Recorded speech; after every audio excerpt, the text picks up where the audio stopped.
Okay, well, I'm about to start chapter 2 of The Dutch Twins, courtesy of Lucy Fitch Perkins, my great-grandmother. So, for those of you who didn't see chapter 1, go read or listen to chapter 1. And we will continue as we are all sitting here healthily in our isolation in Utah and such. Right. Market Day with Father. One afternoon, Kit and Kat were playing around the kitchen doorstep while their mother sat on a bench by the door, peeling some onions for supper. It was not yet supper time, but Vrouw Vedder was always ahead of the clock with the work. Kit and Kat had a pan of water and were teaching their ducklings to swim. They each had one little fat duckling of their very own. The ducklings squawked when Kit lifted them over the edge of the pan into the water. "Don't do that, Kit," said Kat. "The ducklings don't like it. You didn't like it when you fell in the water, did you?" "But I'm not a duck," said Kit. "Well, anyway, they're tired and want to go to their mother," said Kat. And there they are. "Let's do something else. I'll tell you what. Let's go out to the garden and help Father get the boat loaded for market."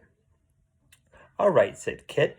"May we, Mother?" "Yes," said Vrouw Vedder, "and you may ask Father if he will take you to the market with him tomorrow, if it's fair.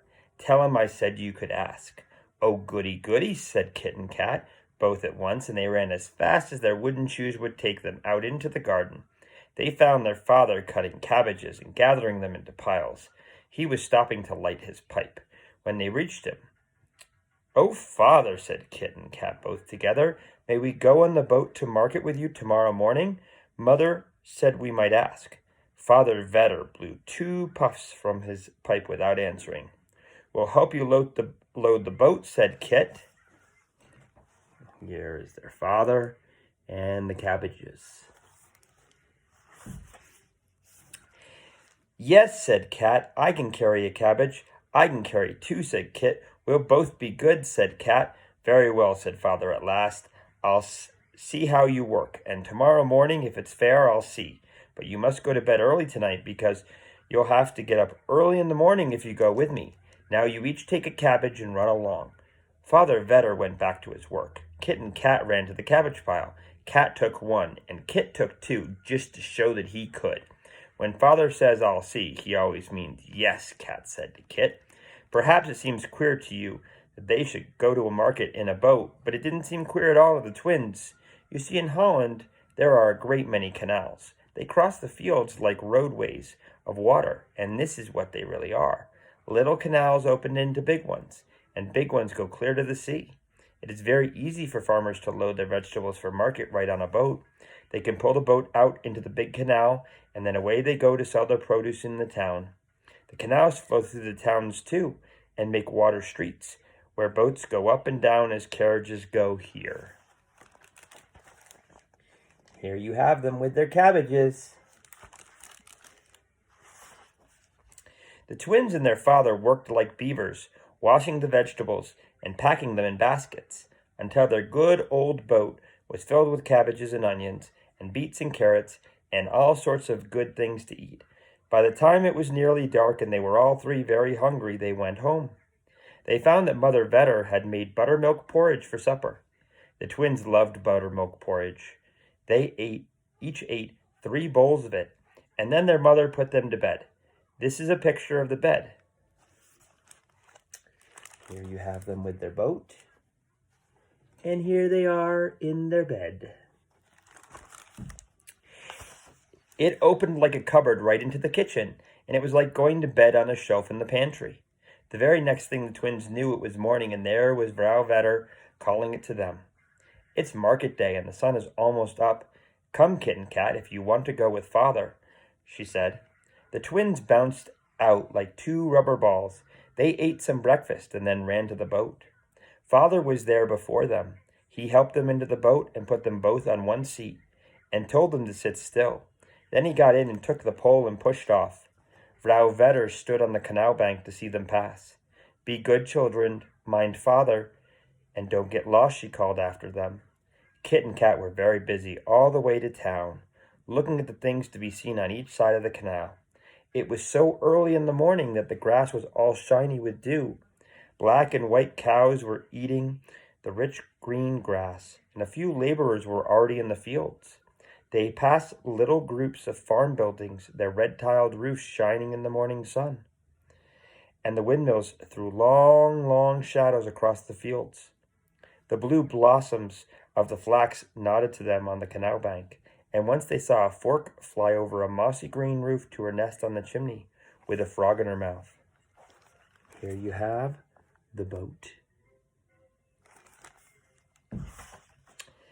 They went under bridges, and by little canals they opened into the main canal.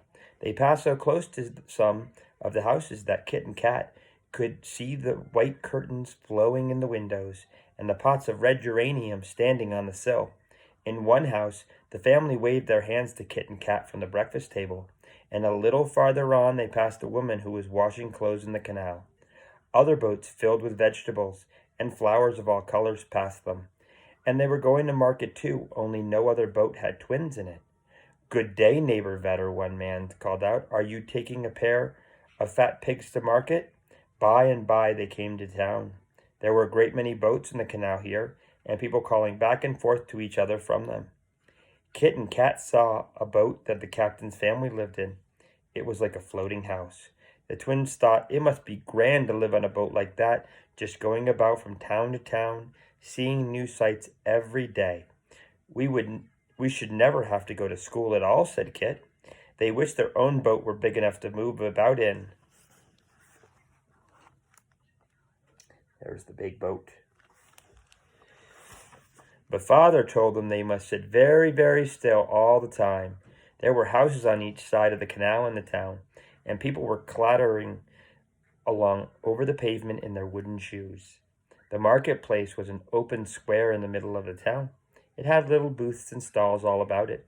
The farmers brought their fresh vegetables and flowers, or whatever they had to sell, into those stalls, and then sat there waiting for customers. Kit and Kat helped their father unload the boat. Then they sat down on a box, and Father gave them each some bread and cheese to eat, for they were hungry again. They put the cheese between slices of bread and took bites, while they looked about. Soon there were a good many people in the square. Most of them were women with market baskets on their arms. They went to the different stalls to see what they would buy for dinner. A large woman with a big basket on her arm came along to the stall where Kit and Kat were sitting. Bless my heart, she said, are you twins? Yes, ma'am, said Kit and Kat said, we're 5 years old. Oh, my soul, said the large woman, so you are. What are your names? Christopher and Katrina, but they call us Kit and Kat for short. It was Kat who said this, and Kit said, here they are, sitting on their box. When we are 4.5 feet high, we are going to be called Christopher and Katrina. Well, well, well, said the large woman, so you are. Now my name is Frau van der Kloot. Are you helping Father? Yes, said the twins, we're going to help him sell things. Then you may sell me a cabbage and 10 onions, said Frau van der Kloot. Father Vetter's eyes twinkled, and he smoked his pipe. Kit got a cabbage for the Frau. You can get the 10 onions, he said to Kat. You see, really, Kit couldn't count to 10 and be sure of it, so he asked Kat to do it. Kat wasn't afraid. She took out a little pile of onions in a measure and said to Frau van der Kloot, is that 10? Then Frau van der Kloot counted them with Kat very carefully. There were 11, so she gave one back, or back one. Then she gave Kat the money for the onions, and Kit the money for the cabbage. Father Vetter said, now Kit and Kat, by and by, when you get hungry again, you can go over to Frau van der Kloot's stall and buy something from her. She keeps the sweetie shop. Oh, oh, cried Kit and Kat, we're hungry yet. Can't we go now? No, not now, said Father. We must do some work first. And there's Frau van der Kloot with Kit and Kat. The twins helped Father Vetter a long time. They learned to count to 10 and to do several other things. Then their father gave them the money for the cabbage and the 10 onions they had sold to Vrouw Vanderkloot and said, "You may walk around the market and look in all the stalls and buy the thing you like the best that costs just 2 cents. Then come back here to me." Kit and Kat set forth on their travels to see the world. They each held the money tightly shut in their hands, and with the other hand they held on to each other. "The world is very large," said Kit and Kat. They all saw all sorts of strange things in the market. There were tables piled high with flowers. There was a stall full of birds in cages singing away with all their might. One cage had 5 little birds in it, sitting in a row. "Oh, Kit," cried Kat, "let's buy the birds." They asked the woman if the birds cost 2 cents, and she said, "No, my angels, they cost 50 cents. You see, now that the twins could count 10, they knew they couldn't get the birds for 2 cents when they cost 50. So they went to the next place. There were chickens and ducks for sale, but the twins had plenty of those at home. And here they are, looking around. There were stalls and stalls of vegetables, just like Father's, and there were booths where meat and fish and wood and peat were sold. But the twins couldn't find anything they wanted that cost exactly 2 cents. At last, what should they see but Vrouw Vanderkloot's fat face smiling at them from a stall just full of cakes and cookies and bread and chocolate and honey cakes and goodies of all kinds. The twins held up their money. There on the counter was a whole row of St. Nicholas dolls with currant eyes. They knew at once that there was nothing else in all the market they would like so much. "Do these cost 2 cents apiece, dear Vrouw Vanderkloot?" asked Kat. "No," said Vrouw Vanderkloot. "They cost 1 cent apiece." The twins were discouraged. "I don't believe there's a single thing in the whole market that costs just 2 cents, said Kat. "Keep still," said Kit. "Let me think." They sat down on the curb. Kat kept still, and Kit took hold of his head with both hands and thought hard. He thought so hard that he scowled all over his forehead. "I tell you what it is, Kat," he said at last. "If those St. Nicholas dolls cost 1 cent apiece, I think we could get 2 of them for 2 cents. "Oh, Kit," said Kat, "how splendid you can think. Does it hurt you much? Let's ask Vrouw Vanderkloot." And I forgot this picture from before, but here's Vrouw Vanderkloot and the kit and cat. And here they are, sitting, thinking. They went back to the good Vrouw, who was selling some coffee bread to a woman with a basket.